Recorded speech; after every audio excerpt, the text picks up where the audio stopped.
Tinatanong nila, bakit naman sinama mo pa yung asawa mo at anak mo sa dahig? Binabanatan po ako dyan, ha? Alam nyo kasi, kami yung buong pamilya, marunong kaming tumanaw ng utang na loob. Napakahalaga po ng ibinigay sa akin ni Digong na absolute pardon. Ikukwento ko lamang po. Napakadami pong presidente ang nagsilbi ako.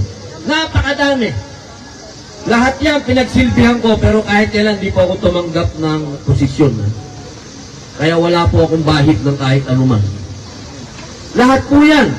Pero walang nakaisip na bigyan ako ng absolute pardon. Wala.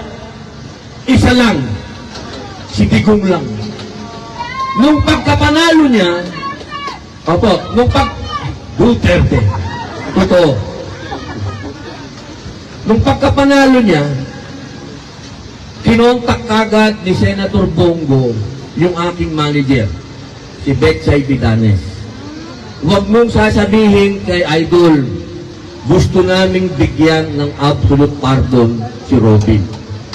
Hindi ko po alam yun. Isa pong sorpresa ang ginawa sa akin. Nung nanalo po si Digong, hindi ako nagpakita.